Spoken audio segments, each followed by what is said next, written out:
Traders கோ packet ஆப்பில் எப்படி order போகிறதுன்ட்டு இந்த வீடியோ பார்த்து தெரிஞ்சுக்கலாம் வாங்க. ஃபஸ்ட்டு மார்க்கெட் வாட்ச் போய்க்கோங்க. அதில் நீங்கள் எது வாங்கணும்னு நினைக்கிறீங்களோ அதை கிளிக் பண்ணிக்கோங்க. நான் எக்ஸாம்பிளுக்கு நிஃப்டி 25,000 கால் ஆப்ஷன் வாங்கணும்னு நினைக்கிறேன். இதை கிளிக் பண்ணிங்கன்னா உங்களுக்கு ஒரு பாப்அப் மெனு வரும். இந்த மெனுவில் வந்துட்டு பை செல் 2 கொடுத்துருப்பாங்க. பை கிளிக் பண்ணிக்கோங்க. பை கிளிக் பண்ணிட்டீங்கன்னா உங்களுக்கு 3 மோட்ஸ் வந்துட்டு கொடுத்துருக்காங்க. ஒன்று வந்துட்டு ரெகுலர், இன்னொன்று கவர், இன்னொன்று வந்துட்டு ஏஎம்ஓ. ஏஎம்ஓ அப்படிங்கிறது உங்களுக்கு மார்க்கெட் முடிஞ்சதுக்கப்புறம் போடக்கூடிய ஒரு ஆர்டர். அதனால் வந்துட்டு அது இன்ட்ராடே பிளேயர்ஸ்க்கு வந்துட்டு அது யூஸ் ஆகாது. ஃபஸ்ட்டு நம்ம ரெகுலர் பார்த்துடலாம்.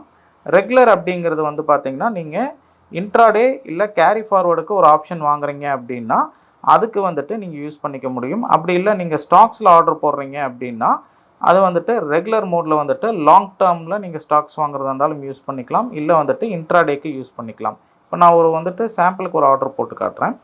இப்போது இதில் வந்து பார்த்திங்கன்னா குவான்டிட்டி வேணும்னா குவான்டிட்டி சேஞ்ச் பண்ணிக்கலாம். இதில் வந்து பார்த்திங்கன்னா 3 டைப்ஸ் ஆஃப் பையிங் ஆர்டர் இருக்குது. ஃபஸ்ட்டு வந்துட்டு இந்த ப்ரைஸ் இருக்குது இல்லைங்களா, ப்ரைஸ் வந்துட்டு இப்போ நான் இந்த மார்க்கெட்டை கிளிக் பண்ணிடுறேன். மார்க்கெட்டை கிளிக் பண்ணி அன்டிக் பண்ணிட்டேன் அப்படின்னா உங்களுக்கு இந்த ப்ரைஸில் வந்துட்டு நீங்கள் ப்ரைஸ் கொடுத்துக்கலாம். ப்ரைஸ் அப்படிங்கிறது எப்படி கொடுக்கணுன்னா, இங்கே என்ன ப்ரைஸ் மார்க்கெட்டில் மேலே ஓடிட்டுருக்கு பார்த்தீங்களா, அதை விட கம்மியான ப்ரைஸ் வந்துட்டு நீங்கள் இங்கே கொடுக்கணும்னு நினச்சிங்கன்னா கொடுத்துக்கலாம். இதோட டெப்த்து பார்க்கணுனாலும் ரைட்டில் ஒரு ஐக்கான் கொடுத்துருக்காங்க. இது கிளிக் பண்ணி பார்த்தீங்கன்னா உங்களுக்கு அந்த டெப்த்தும் இதில் நீங்கள் பார்த்துக்க முடியும். இப்போது மார்க்கெட் ஓடிட்டுருக்கிறத விட நீங்கள் கம்மியான ப்ரைஸில் வாங்கணும் அப்படின்னா இந்த மார்க்கெட் டிக் ஆயிருந்துச்சு இல்லைங்களா, அதை எடுத்துகிட்டு நீங்கள் இங்கே மாடிஃபை பண்ணிடுங்க. இப்போ எக்ஸாம்பிளுக்கு இப்போ 108 ப்ரைஸ் போயிட்டுருக்கு அப்படின்னா எனக்கு 100ல் வாங்கணும் அப்படின்னா 100 டைப் பண்ணிட்டு நீங்கள் ஸ்வைப் டு பை ஸ்வைப் பண்ணிங்க அப்படின்னா உங்களுக்கு வாங்கிடும். சரிங்களா? இல்லை எனக்கு இது வந்துட்டு மார்க்கெட் ப்ரைஸை விட கம்மியான ப்ரைஸில் வாங்குறதுக்கு, எனக்கு வந்து மார்க்கெட் ப்ரைஸ்லேயே வாங்கணும், எனக்கு இமீடியட்டாக வாங்கணும் அப்படின்னா நீங்கள் இந்த டிக்கை அப்படியே இருக்கட்டும், டிக் கிளிக் பண்ணிவிட்டு நீங்கள் ஸ்வைப் கொடுத்தீங்க அப்படின்னா உங்களுக்கு இமீடியட்டாக என்ன ப்ரைஸ் இருக்கோ வாங்கி கொடுத்துரும். இல்லை எனக்கு வந்துட்டு தேர்ட் ஆப்ஷன் வந்து பார்த்தீங்க அப்படின்னா மார்க்கெட் ரேட்டை விட சிலர் வந்து பார்த்தீங்கன்னா இப்போ ப்ரைஸை விட கொஞ்சம் பிரேக் அவுட் ஆச்சு அப்படின்னா அந்த ப்ரைஸில் வாங்கணும்னு நினைப்பாங்க. இப்போ எக்ஸாம்பிளுக்கு இப்போ 109 நடக்குது. இப்போ ஒருவேளை வந்துட்டு எனக்கு 120க்கு மேலே பிரேக் ஆகிடுச்சு அப்படின்னா நல்லா மூவ்மெண்ட் இருக்கும் அப்படின்னு நீங்கள் ஃபீல் பண்ணுறீங்கன்னா ஸ்டாப் லாஸ் பையிங் ஆர்டர் நீங்கள் போட்டுக்கலாம். இதில் ஸ்டாப் லாஸை எனேபிள் பண்ணிவிட்டு இப்போ எக்ஸாம்பிளில் நீங்கள் இதை எனேபிள் பண்ண உடனே மேலே இருக்கிற ப்ரைஸ் வந்துட்டு உங்களுக்கு ஸ்ட்ரைக் அவுட் ஆகிடுச்சு பாருங்கள். இங்கே நீங்கள் என்ன கொடுக்கணும் அப்படின்னு பார்த்தீங்கன்னா ட்ரிகர் ப்ரைஸ் தான் வந்துட்டு நம்மளோட பையிங் ப்ரைஸாக இருக்கும். இங்கே நான் வந்துட்டு 120ல் நான் பை பண்ணணும்னு நினைக்கிறேன் அப்படின்னா, அதாவது மார்க்கெட் ப்ரைஸை விட அதிகமாக வாங்கணும்னு நினைக்கிறேன்னா 120க்கு மேலே போச்சுன்னா எனக்கு வாங்கணும் அப்படின்னா நீங்கள் ட்ரிகர் ப்ரைஸில் 120ன்னு கொடுத்துருங்க. ப்ரைஸில் வந்து பார்த்தீங்க அப்படின்னா இங்கே உங்களுக்கு 2 மோடு கொடுத்துருக்காங்க. ஒன்று வந்துட்டு மார்க்கெட்னு இங்கே கொடுத்துருக்காங்க. இந்த மார்க்கெட் எதுக்கு அப்படின்னு பார்த்தீங்கன்னா நீங்கள் 120க்கு மேலே உங்களுக்கு ப்ரைஸ் பிரேக் ஆகி ஜம்ப் ஆகுது அப்படின்னா 120க்கு மேலே போயிடுச்சு அப்படின்னாலே உங்களுக்கு வாங்கி கொடுத்துரும்.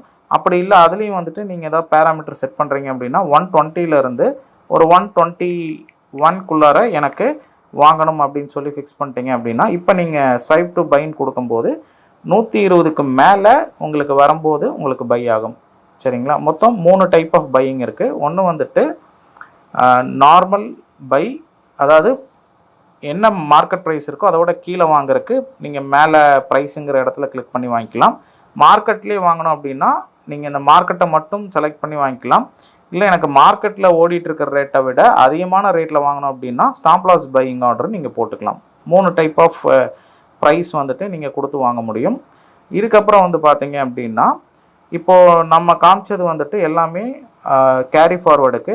நீங்கள் இதை வந்துட்டு இன்ட்ராடேக்கு போடணும் அப்படின்னு நினச்சிங்கன்னா ஜஸ்ட் இந்த இன்ட்ராடே மட்டும் எனேபிள் பண்ணிங்கன்னா போதும். இந்த மற்ற 3 ஆர்டருமே சேம் தான். சரிங்களா? மார்க்கெட் ப்ரைஸை விட கம்மியாக வாங்கணும் அப்படின்னா இங்கே கொடுத்து மாடிஃபை பண்ணி வாங்கிக்கோங்க. 108 நடக்குது அப்படின்னா நீங்கள் 100ல் வாங்கணும்னா 100 கொடுத்துக்கோங்க. இல்லை மார்க்கெட் ப்ரைஸ் அப்படின்னா மார்க்கெட் கிளிக் பண்ணி கரண்ட் ப்ரைஸ்லேயே வாங்கிடுங்க. இல்லை எனக்கு இன்ட்ராடேலேயே ஸ்டாப் லாஸில் வாங்கணும் அப்படின்னு நினச்சிங்கன்னா, அதாவது மார்க்கெட் ரேட்டை விட அதிகமாக வாங்கணும்னு நினச்சிங்கன்னா 120, 121 அப்படின்னு கொடுத்து வாங்கிடுங்க. ட்ரிகர் ப்ரைஸில் தான் உங்களோட ப்ரைஸ் கொடுக்கணும், என்ன ப்ரைஸோ. சரிங்களா? இது வந்துட்டு ரெகுலரில் கொடுக்கறது. இதில் வந்துட்டு நம்ம பை மட்டும்தான் பண்ணுறோம், ஸ்டாப் லாஸோ டார்கெட்டோ போடுறது கிடையாது. ஓகே, இங்கே நம்ம ஸ்டாப் லாஸ் செலக்ட் பண்ணியிருக்கிறது வந்துட்டு என்னென்னா ஸ்டாப் லாஸ் பையிங் ஆர்டர் தான் நம்ம இங்கே யூஸ் பண்ணுறோம். ஓகே, அது புரிஞ்சுக்கோங்க.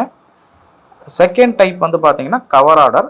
கவர் ஆர்டர் அப்படிங்கிறது உங்களுக்கு நீங்கள் பை பண்ண உடனே கூடவே ஸ்டாப் லாஸ் போட்டுக்கிறதா இருந்தால் போட்டுக்கலாம், இல்லை ஸ்டாப் லாஸ் ப்ளஸ் டார்கெட் போட்டுக்கிறதா இருந்தாலும் போட்டுக்கலாம். சரிங்களா?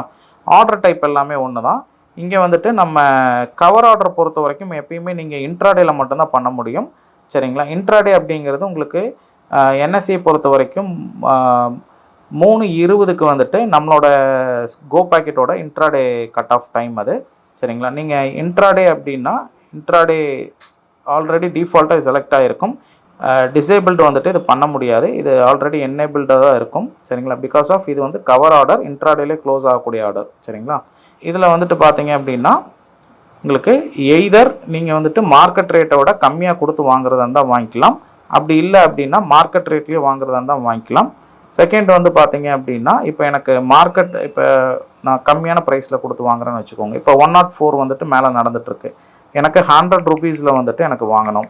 சரிங்களா? நான் 100 ரூபீஸ்ன்னு போட்டேன். இங்கே ஸ்டாப் லாஸ் எவ்வளோ கொடுக்கலாம் அப்படின்னு பார்த்தீங்கன்னா எனக்கு வந்துட்டு 10 பாயிண்ட்ஸ் வந்துட்டு நான் ஸ்டாப் லாஸ் கொடுக்குறேன். இங்கே வந்துட்டு நீங்கள் ஜஸ்ட்டு பாயிண்ட்டு மட்டும் மென்ஷன் பண்ணிங்கன்னா போதும், ப்ரைஸ் மென்ஷன் பண்ண தேவையில்லை. சரிங்களா? ஸ்டாப் லாஸ் வேணும் அப்படின்னா ஸ்டாப் லாஸ் மட்டும் கொடுத்துக்கிறேன், டார்கெட் நான் கொடுக்கல அப்படின்னா இப்படியே வந்துட்டு நீங்கள் ஸ்வைப் டு பைன்னு கிளிக் பண்ணிக்கலாம். இல்லை எனக்கு வந்துட்டு அடிஷ்னலாக நான் டார்கெட்டும் கொடுக்குறேன் அப்படின்னா டார்கெட்டை என்னேபிள் பண்ணிவிடுங்க. சரிங்களா? டார்கெட்டை என்னேபிள் பண்ணிட்டீங்க அப்படின்னா எனக்கு டார்கெட் வந்துட்டு 20 பாயிண்ட்ஸ் நான் வச்சுக்கிறேன்னு வச்சுக்கோங்க. இப்போ என்ன ஆகும் அப்படின்னு பார்த்தீங்கன்னா இப்போ எனக்கு 100 ரூபீஸில் வந்துட்டு வாங்கி தரும். 10 பாயிண்ட்ஸ் வந்து நான் ஸ்டாப் லாஸ் வச்சுருக்கறனால 90 ரூபீஸில் வந்துட்டு எனக்கு ஸ்டாப் லாஸ் ஹிட் ஆகும். டார்கெட் வந்துட்டு 20 பாயிண்ட்ஸ் வச்சுருக்கறனால 100 ரூபீஸில் வாங்கிருச்சு அப்படின்னா 120 போகும்போது எனக்கு டார்கெட் ஹிட் ஆகும். சரிங்களா? எய்தர் டார்கெட் ஹிட் ஆகிடுச்சுன்னா ஸ்டாப் லாஸ் ஆர்டர் ஆட்டோமேட்டிக்காக கேன்சல் ஆகிடும், ஸ்டாப் லாஸ் ஹிட் ஆகிடுச்சுன்னா டார்கெட் ஆர்டர் ஆட்டோமேட்டிக்காக கேன்சல் ஆகிடும். சரிங்களா? இப்போ இது வந்துட்டு ப்ரைஸ் கொடுத்து வாங்குறது. இல்லை எனக்கு மார்க்கெட் ப்ரைஸ்லேயே வாங்கணும் அப்படின்னா ஜஸ்ட் மார்க்கெட் கிளிக் பண்ணிட்டீங்கன்னா போதும், உங்களுக்கு என்ன ப்ரைஸில் வாங்குதோ அதுலேருந்து 10 பாயிண்ட்ஸ் வந்துட்டு ஸ்டாப் லாஸ் வந்துட்டு ஆட்டோமேட்டிக்காக எடுத்துரும். என்ன ப்ரைஸில் மார்க்கெட்டில் வாங்கி கொடுக்குதோ அந்த ப்ரைஸ்லேருந்து 10 பாயிண்ட்ஸ் கம்மியாக வந்துட்டு ஸ்டாப் லாஸ் ஆட்டோமேட்டிக்காக செட் ஆகிடும். அதே மாதிரி டார்கெட் வந்து பார்த்தீங்க அப்படின்னா ஆட்டோமேட்டிக்காக 20 பாயிண்ட்ஸ் வந்துட்டு செட் ஆகிடும். சரிங்களா? இந்த மாதிரி வந்துட்டு நீங்கள் கொடுத்து ஸ்வைப் கொடுத்துக்கலாம். ஓகே. அதே மாதிரி இங்கே நீங்கள் போடுற இந்த டார்கெட் அண்டு ஸ்டாப் லாஸ் ஆர்டரை கேன்சல் பண்ண முடியுமா இல்லை மாடிஃபை பண்ண முடியுமா அப்படின்னு கேட்டிங்கன்னா கண்டிப்பாக பண்ணலாம். ஆர்டர் எக்ஸிக்யூட் ஆனதுக்கப்புறம் தான் இந்த 2 ஆர்டருமே வந்துட்டு உங்களுக்கு பெண்டிங் ஆர்டரில் வரும். அங்கே போயிட்டு நீங்கள் அங்கேருந்தே வந்துட்டு எக்ஸிட்டும் பண்ணிக்கலாம், பொசிஷன் எக்ஸிட்டும் பண்ணிக்கலாம், டார்கெட்டை மாடிஃபையும் பண்ணிக்கலாம், ஸ்டாப் லாஸை மாடிஃபையும் பண்ணிக்கலாம். சரிங்களா? அண்டு நீங்கள் இங்கேருந்து செல்லுக்கு மாறுறதா இருந்ததுன்னா கீழே வந்துட்டு ஸ்கொயர் பட்டன் இருக்கு இல்லைங்களா, அதை நீங்கள் கிளிக் பண்ணிங்க அப்படின்னா உங்களுக்கு ஆட்டோமேட்டிக்காக மாறும். ஓகே. ஏஎம்ஓ அப்படிங்கிறது உங்களுக்கு மேக்ஸிமம் மார்க்கெட் முடிஞ்சதுக்கப்புறம் ஒரு 4:30க்கு மேலே போடக்கூடிய ஆர்டர். இதில் வந்துட்டு நீங்கள் மார்க்கெட் ப்ரைஸ் அப்படியெல்லாம் கொடுக்க முடியாது. ஜஸ்ட்டு வந்துட்டு நீங்கள் நாளைக்கு என்ன ப்ரைஸில் ஓப்பன் ஆகும்னு நீங்கள் நினைக்கிறீங்களோ அந்த ப்ரைஸ் வந்துட்டு ஒரு ஆர்டர் நீங்கள் போட்டு வச்சுக்கலாம். இல்லை ஒரு ப்ரைஸ் மாதிரி செட் பண்ணிவிட்டு நாளைக்கு இந்த ப்ரைஸில் ஓப்பன் ஆகும்ட்டு ஒரு அசம்ஷனில் நீங்கள் போடுற ஒரு ஆர்டர். சரிங்களா? போட்டுட்டு நீங்கள் பை கொடுத்தீங்க அப்படின்னா உங்களுக்கு ஏஎம்ஓவில் இதாகும். இது மெயினாக வந்துட்டு ஆப்ஷனில் விட ஸ்டாக்குக்கு வந்துட்டு இது யூஸ்ஃபுல்லாக இருக்கும். வேலைக்கு போயிட்டு வர்றவங்க வந்துட்டு உங்களுக்கு மார்னிங் ஹவர்ஸில் மொபைல் யூஸ் பண்ண முடியாதவங்க ஈவினிங்க்கு மேலே மார்க்கெட் முடிஞ்சதுக்கப்புறம் ஸ்டாக் ஏதாவது ஹோல்டிங் வச்சுருக்காங்க இல்லை ஏதாவது ஸ்டாக் வாங்கணும் அப்படிங்கிறவங்க இந்த மாதிரி ஒரு ஆர்டர் போட்டு வச்சுக்கலாம். ஏஎம்ஓவில் போடும்போதோ ஆஃப்டர் மார்க்கெட் ஆர்டர் போடும்போது உங்களுக்கு கன்வீனியண்ட்டாக இருக்கும். நாளைக்கு அந்த ப்ரைஸ் வந்துச்சு அப்படின்னா உங்களுக்கு வந்துட்டு எக்ஸிக்யூட் ஆகும். ஓகே. இதான் வந்துட்டு கோ பேக்கெட்டில் நம்ம பார்க்கக்கூடிய ஆர்டர் டைப்ஸு. வேறு ஏதாவது டவுட் இருந்துச்சு அப்படின்னா நீங்கள் வந்துட்டு சேட்டில் பின் பண்ணுங்கள். தேங்க்யூ பை கோ பேக்கெட்.